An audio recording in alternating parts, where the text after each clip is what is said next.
Ciao a tutti, oggi voglio farvi vedere come fare gli scrunchie in raso, quindi io già ne ho preparati due, uno verde e uno rosa. Il tutorial di oggi sarà molto veloce e facile perché comunque veramente ci vuole pochissimo tempo per realizzare questi scrunchie.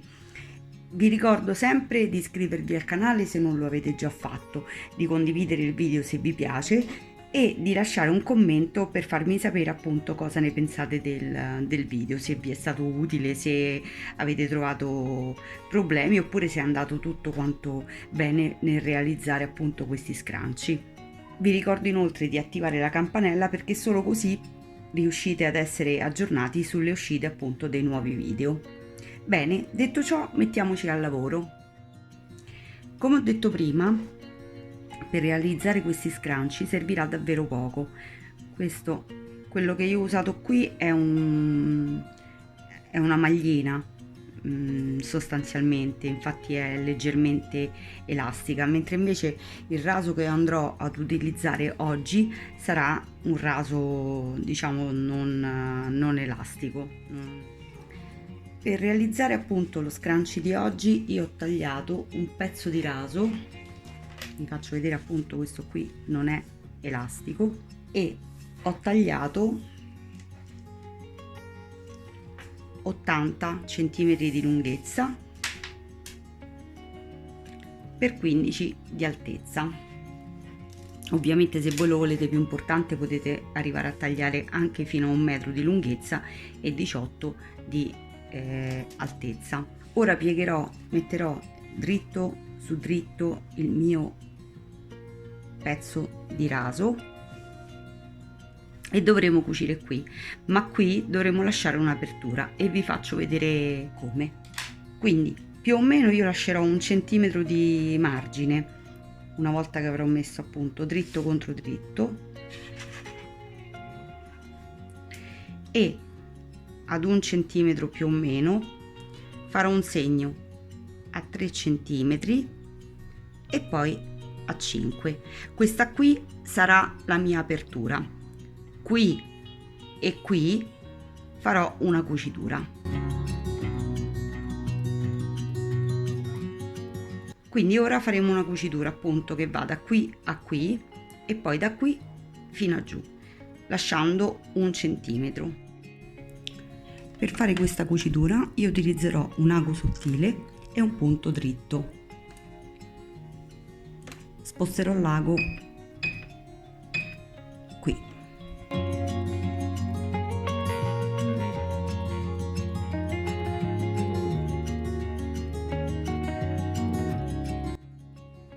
Una volta che abbiamo fatto la nostra cucitura e qui abbiamo lasciato l'apertura, allarghiamo e lo spingiamo bene. Se volete potete anche stirare. Ora mettiamo questa parte qui con la cucitura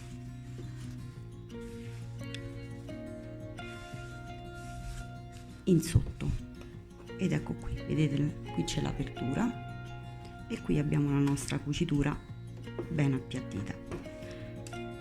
Prendiamo l'altro pezzo e cerchiamo di metterlo al centro, quindi di sistemare questa parte qui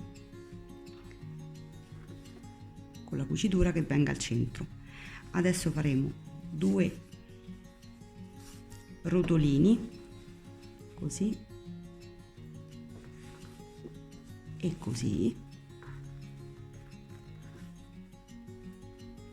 e poi questa parte qui, che è quella aperta, la faremo combaciare con la cucitura qui in alto.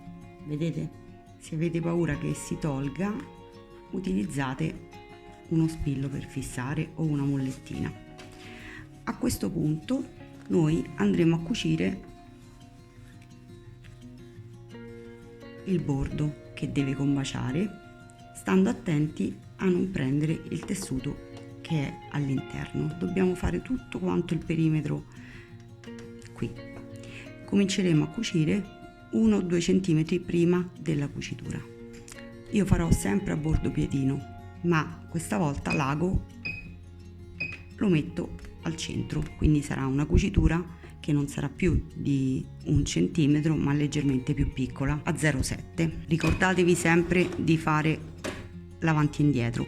A questo punto possiamo togliere lo spillo e proseguire. Mano a mano che noi andiamo avanti faremo scorrere, prenderemo questa parte qui piegata, questa e questa, e la facciamo scorrere, eccolo qua, in giù, tenendola sempre all'interno per non cucirla accidentalmente. Quindi assicuratevi che qua sia libero e andiamo avanti.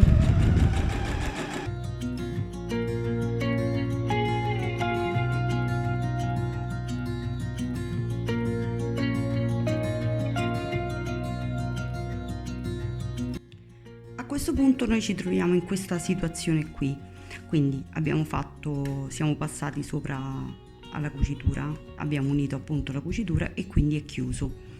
Ora io ho tagliato 20 cm di elastico, potete anche, se 20 cm pensate che siano troppi, potete farlo anche da 18.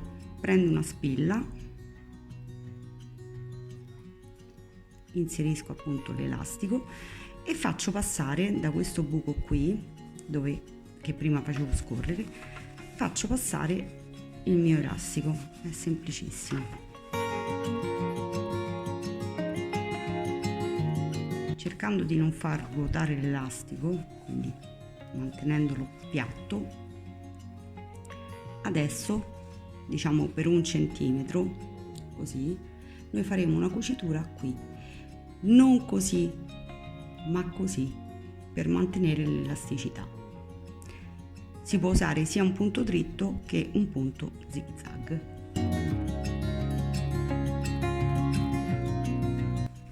Ora a questo punto cerchiamo l'apertura di prima, tiriamo fuori la nostra stoffa. Fate con delicatezza perché il raso si rovina facilmente. Si può stirare tranquillamente, ovviamente con temperature basse, molto basse.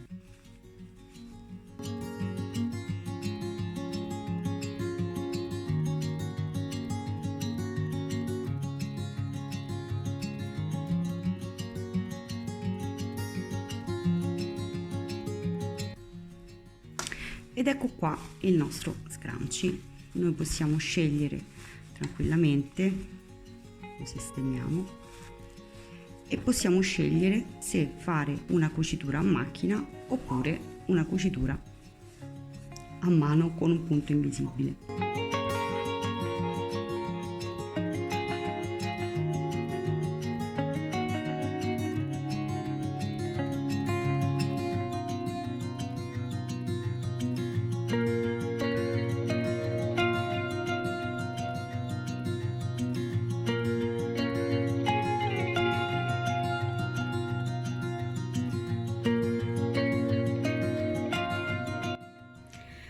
Allora, il mio scrunchie è terminato. Alla fine ho optato per un punto invisibile, mentre invece qui avevo fatto un punto a macchina. Ovviamente la differenza c'è e si vede, dipende quello che ne dovete fare, cioè se dovete fare degli scrunchie per casa va bene anche questo, insomma, anche questa modalità di chiusura. Se dovete fare degli scrunchie per una sposa, perché questo è stupendo e può essere anche per una sposa, ovviamente una sposa più disinvolta, quindi parliamo di una cerimonia magari in spiaggia, un cambio d'abito in spiaggia, magari meno per una sposa classica, però arricchendolo con strass, perline, fiorellini può diventare veramente un accessorio meraviglioso. Questo qui è realizzato in satin, mentre invece questo qui è un tessuto chi ha un'età verso la cinquantina, la sessantina si ricorderà perfettamente del tessuto di cui erano fatte le sottovesti. Questo è quel tessuto lì, quindi rimane leggerissimo e liscissimo, è una cosa incredibile. Questi qui sono questo tessuto qui è davvero leggero, quindi va bene per il mare, si asciuga in fretta e tra le altre cose veramente non strappa i capelli, non tira, perché è veramente liscio liscio liscio. È un tessuto minore ma bello uguale. E poi appunto ritorniamo qui appunto che è il satin, il classico raso, molto molto bello in color avorio. Bene, detto questo non mi resta che salutarvi e rimandarvi al prossimo video, ma prima volevo ricordarvi sempre di iscrivervi al canale se non l'avete già fatto ovviamente, e di condividere il video se vi è piaciuto. Spero appunto che ne facciate tantissimi perché sono veramente deliziosi e carinissimi. Ciao a tutti!